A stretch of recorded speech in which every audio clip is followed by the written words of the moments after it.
नमस्कार। यादें सरोल की भाग 8। इसका शीर्षक है अनामिका और शिवार्चना कुंडू मैडम।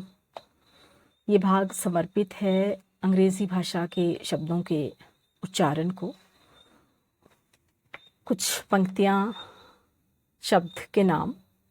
याद है ना तुम्हें कहानी वाचन का वह दिन, कितनी शर्मिंदगी अनुभव हुई थी उस दिन।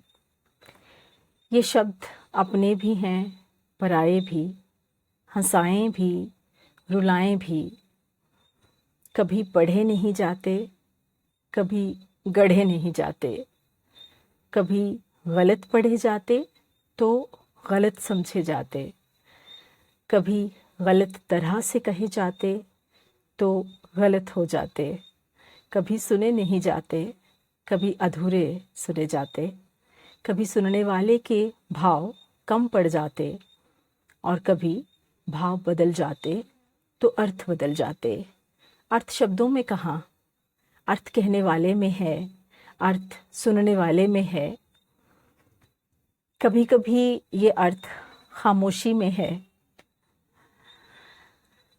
जब जब खामोशी विकल्प बनी शब्दों का, या तो नज़ारा हुआ खूबसूरत या नितत भयावह। अंग्रेज़ी भाषा का उच्चारण बड़े कमाल का है कुकू। जाने कितने ही शब्द हर रोज़ गलत बोले जाते हैं। 9वीं कक्षा का अनामिका के लिए अलग ही महत्व था। आज भी वह साल उसके लिए बेहद ख़ास है।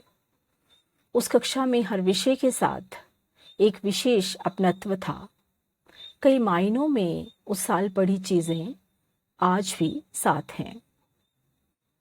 संपूर्ण बदलाव, अलग दर्जे का नयापन, वो कहते हैं ना, कंप्लीट ट्रांसफॉर्मेशन।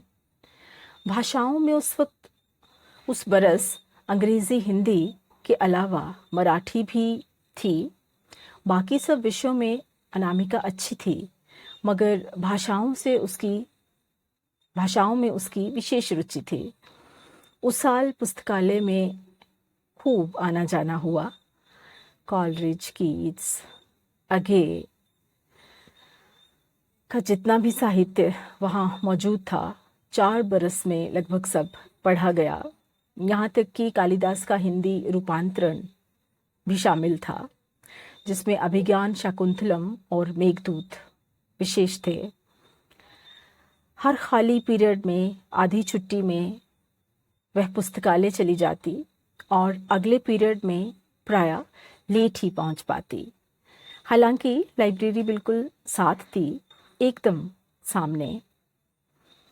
मगर साहित्य का अपना जादू है, जो सर चढ़कर बोलता है।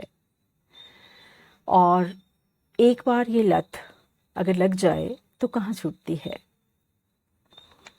3 भाषाएं एक साथ पढ़ना खुद में बड़ा कमाल है, और हर भाषा के अद्भुत अविस्मरणीय अध्यापक। एक एक अध्यापक इन तीनों भाषाओं का आज भी बेहद प्रिय और आदरणीय है।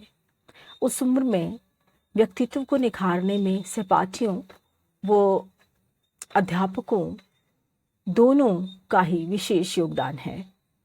और किताबें, विशेषकर अच्छा साहित्य यदि पढ़ने को मिल जाए तो व्यक्तित्व को 4 चांद ही लग जाएं। शिवार्चना मैडम का पढ़ाने का अलग ही अंदाज था। लगभग हर रोज़ विद्यार्थियों से टेक्स्ट पढ़ाई जाती। कभी सिखाने के लिए वे खुद भी पढ़कर बताती। अक्सर कंपोजिशंस लिखने को दिए जाते। रीडिंग और राइटिंग स्किल्स दोनों पर ध्यान दिया जाता। खासकर उच्चारण, वह विद्यार्थियों को तब तक टोका जाता उच्चारण के लिए जब तक सही उच्चारण ना हो जाए। एक बार अनामिका कहानी वाचन कर रही थी और TOP को वह टोप पड़ गई।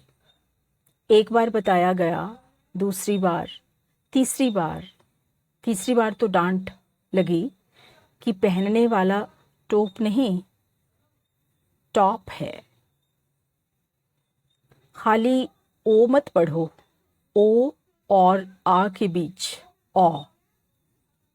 टॉप। 5वीं बार जाकर कहीं टॉप को टॉप बना पाई। शर्मिंदगी तो बड़ी महसूस हुई उसे उस रोज़, मगर शिवार्चना मैडम ने बाद में बुलाया और उससे बतलाया कि इसके लिए उसे परेशान होने की ज़रूरत नहीं, चूँकि अंग्रेज़ी हमारी बोलचाल की भाषा नहीं, तो उसके उच्चारण के वक्त थोड़े ध्यान और अभ्यास की ज़रूरत है। हालांकि शिवार्चना मैडम विद्यालय में कुछ वक्त ही रहे, मगर अनामिका को शब्दों के उच्चारण के लिए हमेशा के वास्ते सजग कर गए। धन्यवाद।